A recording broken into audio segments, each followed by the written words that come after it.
আপনারা একটু চোখ খুলতে শিখেন, যাতে করে এই ধোকায় না থাকেন। আল্লাহ যেন আপনাদের সকলের হেফাজত করেন। রমজান মাসের আপ্যায়নের ক্ষেত্রে 10-11টি কথা বলবো, আর বেশি ভূমিকা লম্বা না করে। প্রথম, রমজান মাস শুরু হতে যাচ্ছে, দোয়া করে আল্লাহ রাব্বুল আলামিনের কাছে, যাতে করে যাদেরকে আল্লাহ রমজান নসিব করাবেন এবং রমজান পেয়ে আবার ইবাদত বন্দি করতে পারবে যারা, তাদের মধ্যেকার একজন আপনি আমিও যেন হইতে পারি। আল্লাহ যেন তৌফিক দান করেন। এটা খালেস অন্তর থেকে দোয়া করতে হবে।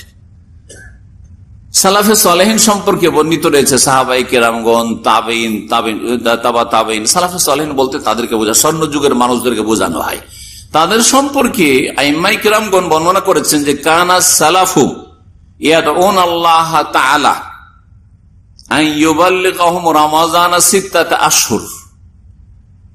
রমজানের 6 মাস আগে থেকে সালাফে সালেহিন, সাহাবাই কেরাম, তাবেইন দোয়া করতেন যে আল্লাহ আমাদেরকে সহি সালামত ইমানের অবস্থায় এবং ইমানি উদ্যম নিয়ে রমজান পর্যন্ত পৌঁছিয়ে দাও, রমজান পাওয়ার সুযোগ করে দাও আল্লাহ। এবারে রমজানটা আমাদেরকে দান করো। 6 মাস আগে থেকে দোয়া করতে কত তাহলে আগ্রহ, চিন্তা করেন।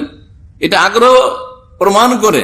বেশি আগ্রহ না থাকলে, যদি কিছুটা আগ্রহ আছে, দুবার একবার দোয়া করলেন, 2-4 দিন আগে থেকে দোয়া করলেন যে আল্লাহ রমজানটা কাছে চলে এসছে, আল্লাহ তুমি রমজানটা আমার নসিব করো হয়তো। আর বাকি তো অধিকাংশ মুসলিম এমন আজকালকার জামানার যে জীবনে দোয়াই করে না রমজান আসার।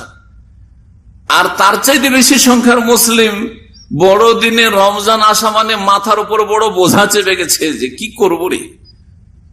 রোজা রাখাও মুশকিল এই গুনাহগার পাপিষ্ঠদের জন্য, কারণ না খেয়ে থাকবে না, পিপাসায় থাকবেন না, জানকে কষ্ট দিবে না। আর রোজা না রাখাও যদি মুসলিম সমাজে, মেজরিটি মুসলিম সৌদি আরবে আছে অথবা বাংলাদেশে মুসলিম সমাজে আছে, রোজা না রাখলে লোকেরা কি বলবে রে। মহাসংকটে আছে, উভয় সংকটে আছে। জি, এদের জন্য মাথার বোঝা। রমজান পার হইলে খুশির শেষ নাই। 29 রমজানে যদি চাঁদ দেখার খবর হয়, খুশির শেষ নেই। কিসের খুশি? বরং আপনার খুশি হওয়া উচিত ছিল যে আল্লাহ আরেকটা দিন দিলে ভালো হইতো। এত করে খুশি 29-এ যে চাঁদ হয়ে যাওয়াতে। কি আপনার অন্তরে কি আছে এটা কি আল্লাহ জানেন না? জি হ্যাঁ, অন্তর যদি ঈদের খুশি থাকে তাহলে অসুবিধা নেই, কিন্তু অন্তর যদি খুশি থাকে যে একটা রোজা বাঁচলাম, আল্লাহ জানছেন যে আপনার কতটা ইখলাস আছে, আর কতটা আন্তরিকতার, কতটা মহব্বত আছে রমজানের সাথে, রোজার সাথে, ইবাদত বন্দেগীর সাথে। বলছিলাম যে সালাফে সালেহিনরা 6 মাস ধরে দোয়া করতে যে আল্লাহ রমজান দাও। রমজান যখন পার হয়ে যেত, আমাদের রমজান পার হয়ে গেলে কয়েকদিন অধিকাংশ মুসলিমদের একটু নামাজ টামাজ চলে, আর তারপর নামাজ কমতে শুরু হয়। গোটা রমজান তারাবিও ছাড়ে, সুন্নাতও ছাড়েনি। আর রমজান পার হওয়ার পরে মাত্র কয়েকদিন পরে ফরজ ছাড়া শুরু করেছে। ফজর তো ছুটিয়ে গেছে, আসর ছুটছে, যখন তখন জোহর ছাড়ছে, মাগরিব হয়তো পড়ে না, মাঝে মধ্যে পড়ে না। এই কি আর মুসলিম? না, এইরকম মুসলিমকে আল্লাহ কবুল করবেন না। এরা মুসলিম হয়ে বল ওয়ালা তামুতুন্না ইল্লা ওয়া আনতুম মুসলিমুন হইল না, মুসলিম হয়ে মরিও না, মুসলিম হয়ে মরার চেষ্টা থাকলো না। সাহাবায়ে কেরামগণ, তাবেইন তারা 6 মাস ধরে আবার দোয়া করতেন, আল্লাহ এই রমজান মাসে সিয়াম, রোজা রাখলাম, কিয়াম, তারাবি পড়লাম, তেলাওয়াত করলাম, সাদাকা করলাম, ফিতরা দিলাম, ইতিকাফ করলাম, লাইলাতুল কদর করলাম, বহু নেকির কাজ যেগুলো আছে শরীয়তে, আল্লাহ তুমি ফরজ, নফল, সুন্নাত কবুল করো, রব্বানা তাকাব্বাল মিন্না ইন্নাকা আনতাস সামিউল আলিম। তারা 6 মাস ধরে দোয়া করতেন শুধু যে আল্লাহ এই গত রমজানটা যে চলে গেছে, আল্লাহ তুমি কবুল করো। কারণ যদি কবুল না হয় তাহলে রমজান আসা না আসা সমান, রমজান ইবাদতবন্দি করা না করা সমান।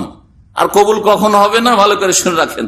আকীদা আমলে শিরিক থাকলে অতীতে সব আমল বরবাদ, সুতরাং রমজান কবুল হয় নাই। যদি যেই আমলগুলি করলেন সেই আমলে যদি বেদাত ঢুকে, যে আমলে বেদাত ঢুকবে ওই আমল বরবাদ। সুতরাং রোজাতে যদি কি ঢুকে, যে আমলে বেদাত ঢুকবে ওই আমলটা নষ্ট হয়ে যাবে। বোঝা গেছে নবী করিম সাল্লাল্লাহু আলাইহি ওয়াসাল্লামের হাদিস। আর যেই মুসলিম জীবনে শিরিক ঢুকবে, বড় শিরক, সেই মুসলিম জীবনের সমস্ত আমল বরবাদ হয়ে যাবে। এই দুটো কথা ভালো করে মুখস্থ রাখবেন। যদি আপনার আকীদা আমলে শিরিক থাকে, অতীতের সমস্ত আমল ধ্বংস হয়ে যাবে। লাইন আশরাকা ইয়াহবাতান আমালু। আর যদি কোনো আমলে বেদাত ঢুকে, নবীর তরিকায় না অন্য কোনো তরিকায় হয়, তাহলে সেটা প্রত্যাখ্যাত হবে, ফাহুয়া রাদ্দুন হয়ে যাবে, নবী করিম সাল্লাল্লাহু আলাইহি ওয়াসাল্লাম বলেছেন।